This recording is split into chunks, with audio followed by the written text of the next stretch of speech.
এই ভিডিও মানে আমার ভীষণভাবে মনে পড়ে যায় নর্থ সিকিম যাওয়ার সেই মেমোরিগুলো। ভীষণ ভালো লাগার সেই মুহূর্ত, ভীষণ ভালো লাগার সেই দিনগুলো, 10-12টা দিন খুব আনন্দে খুব মজায় কেটেছিল। সত্যি আমি যেন স্বর্গ দেখেছিলাম সেইবারে। খুব আনন্দ করেছিলাম, খুব মজা করেছিলাম। আর এই ভিডিওটা বারংবার আমাকে সেই আনন্দটাই মনে পাড়িয়ে দেয়। তো আসছি নেক্সট পার্টে।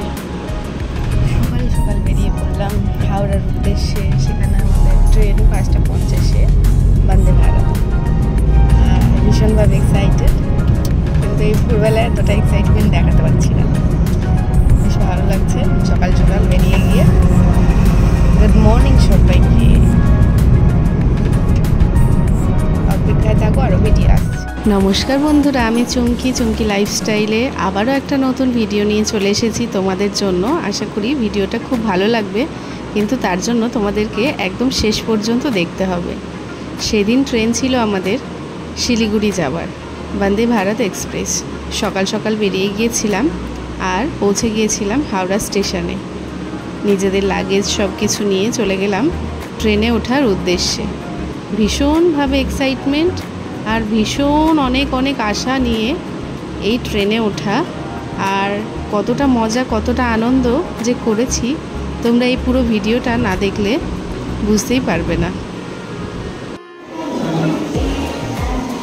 পৌঁছে গেছি হাওড়া স্টেশন, এবার ট্রেনে ওঠার অপেক্ষা।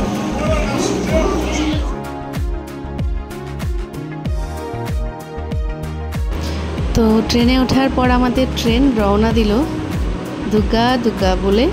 আমাদের এই জার্নিটা শুরু হলো। সকাল যত বাড়তে থাকছে, ভোরের আলো যত ফুটতে থাকছে, বাইরের দৃশ্য এ এক অমলিন সুন্দর দৃশ্য। সেই কথাই আছে না যে এই বসুন্ধরা এর থেকে সুন্দর যেন আর কিছু নেই। আমরা যতই দেখি চোখ আমাদের ততই ধাঁধিয়ে যায়। তো দেখো, কুয়াশার চাদরে যেন মাঠের পর মাঠ ঢেকে রয়েছে। কি অসাধারণ এই দৃশ্য! আসলে আমরা গ্রাম বাংলার প্রকৃতিকে ভীষণভাবে মিস করি। কারণ কেন জানো? আমরা শহরের এই আবর্জনাময় দূষণময় জায়গায় থেকে এই প্রাকৃতিক দৃশ্যগুলো ঠিক খুঁজে পাই না। সে কারণে এইসব দৃশ্যগুলো যেন আমাদের কাছে দুর্লভ হয়ে ওঠে। অবশ্য আমরা নিজেরাই দায়ী আমাদের পৃথিবীকে দূষণ করার জন্য। তো দেখতে দেখতে আমাদের কিন্তু ব্রেকফাস্ট চলে এলো। প্রথমেই আমাদের একটু চা, জল, খবরের পেপার সব দিয়ে দিয়েছিল। চাটা কিন্তু খুব ভালো ছিল, সকালবেলায় একটা মুড রিফ্রেশ করার চা। এটা ছিল বন্দে ভারতের প্রথম আমার জার্নি। তো প্রথমবারে এই ওয়েলকামিংগুলো পেয়ে সত্যি ভালো লাগছিল। তোমরা আর কারা কারা বন্দে ভারতে ট্রাভেল করেছো অবশ্যই কিন্তু কমেন্টে জানিও। আমার ভীষণ ভালো অভিজ্ঞতা হয়েছে, ভীষণ ভালো ব্যবহার, ভীষণ ভালো সার্ভিস ওদের, আর খুব ভালো লেগেছে। আর সাথে তো রয়েছে মনের মধ্যে একটা এক্সাইটমেন্ট যে কতক্ষণে নামবো সেই শিলিগুড়িতে।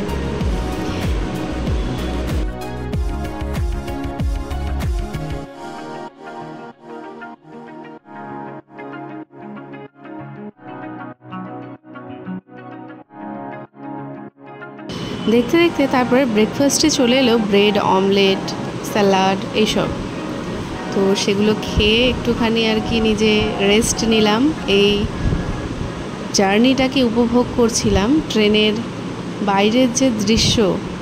আর সত্যি ভিতরে বসে এতটা স্পিডে যে ট্রেনটা চলছে সেটা বোঝা বড় দায়।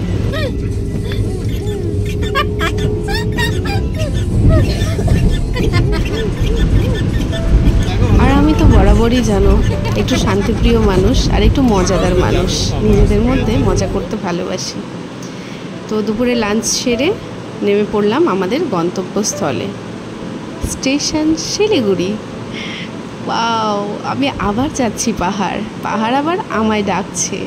তো আমাদের লাগেজগুলো সব নামিয়ে নিয়ে এবার রওনা দিচ্ছি আমাদের গাড়ির উদ্দেশ্যে। আর আবারও সেই রাস্তা দিয়ে আমি যাচ্ছি।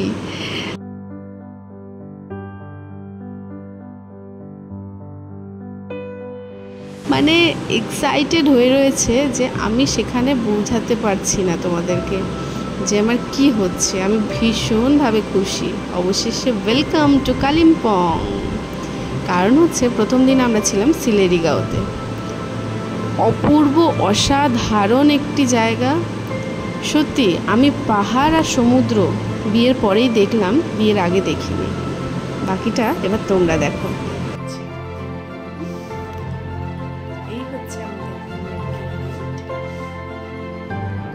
আচ্ছা, এই দৃশ্যটা দেখার পর আর কিছু বলার থাকে, কিছু করার থাকে? শরীরের সব রোগ, মনের সব রোগ সব এক নিমেষে দূর হয়ে যায়। কি তাই তো? তোমরা কারা কারা ঘুরেছো, কারা কারা পাহাড়ি এলাকায় ঘুরেছো আর এরকম দৃশ্য, চাক্ষুষ দৃশ্য এগুলো নিয়েছো, তারা কিন্তু অবশ্যই কমেন্টে জানিও। আর এই ছোট্ট বোনটিকে কিন্তু সাপোর্ট করতে ভুলো না। আশা করি তোমাদের এই ভিডিওগুলো খুব ভালো লাগবে, মনটা খুব ভালো হয়ে যাবে। অ্যাকচুয়ালি শুধু যে আমি ঘুরে বেরিয়েছি তা নয়, সাথে তোমাদেরকেও ঘুরিয়ে দিচ্ছি। নেক্সট পার্টগুলো কিন্তু আসতে থাকবে, আর কোথায় কোথায় ঘুরেছি, কী কী মজা করেছি। ঠিক আছে, অপেক্ষায় থাকবে তোমরা অবশ্যই।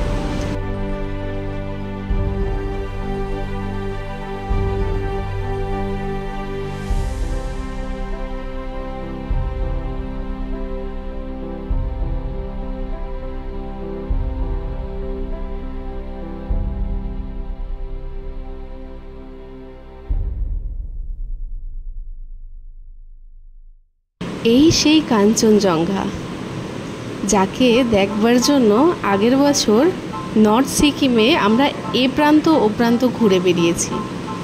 আর এইবারে কালিম্পংয়ে সিলেরিগাঁওতে প্রথম দিন এসে একদম সকালবেলা উঠেই আমার হাজব্যান্ড আমাকে সঙ্গে সঙ্গে ডাকছে, জলদি এসো বাইরে, একটা সারপ্রাইজ আছে তোমার জন্য, যেটার জন্য এনেছি।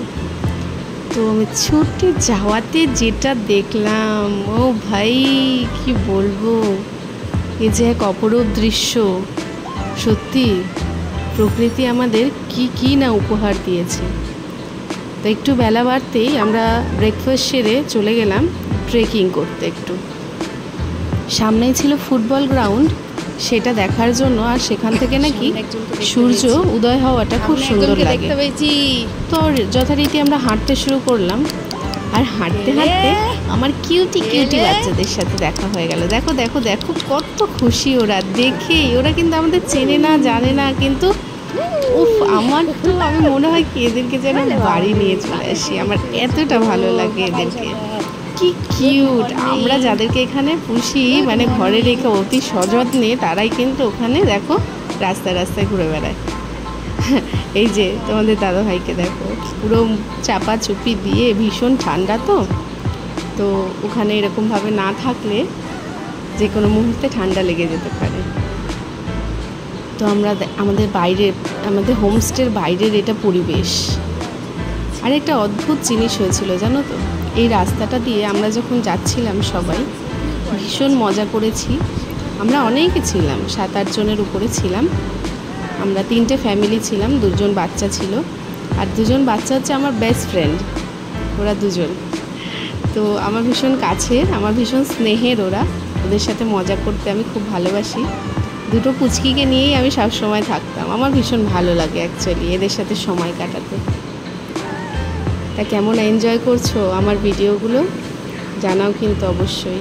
ঠিক আছে, কমেন্ট করতে একদম ভুলবে না। আর আমি ভীষণ মজা করি, ভীষণ ভালো লাগে আমার। দেখো আরও আমার বন্ধুদেরকে দেখাচ্ছি, দেখো দেখো গুডলু, এরা এক একটা সব পুগলু বাচ্চা, একদম পুরো। যত চটকাবে তোমার মন ততটাই মানে ভরবে না, আরও মনে হবে চটকায়। পাহাড়ি এলাকার দৃশ্য মানে দেখো, আনাচে কানাচে কত সুন্দর সুন্দর কালারিং ফুল হয়ে রয়েছে, অসাধারণ।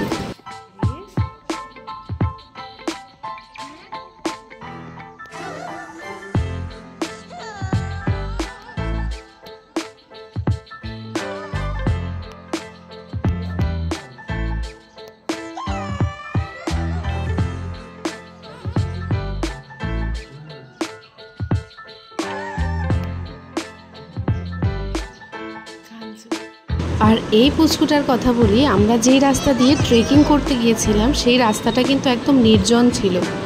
কিন্তু ইনি আমাদেরকে পুরো রাস্তা আমরা যতটা পর্যন্ত গিয়েছিলাম সাথ দিয়েছিল। তো অবশেষে আবার ফিরে এসে রেডি হয়ে গেলাম নেক্সট আমাদের ডেস্টিনেশনে যাওয়ার জন্য। নেক্সট পার্ট আসছে, এটা আমার ছিল সেই দিনের লুক। কেমন হয়েছে জানিও, কমেন্ট করতে ভুলো না, চ্যানেলটাকে সাবস্ক্রাইব করতে ভুলো না। তো অপেক্ষায় থাকো, আসছি আবারও নতুন ভিডিও নিয়ে। টাটা, অনেক ধন্যবাদ সবাইকে।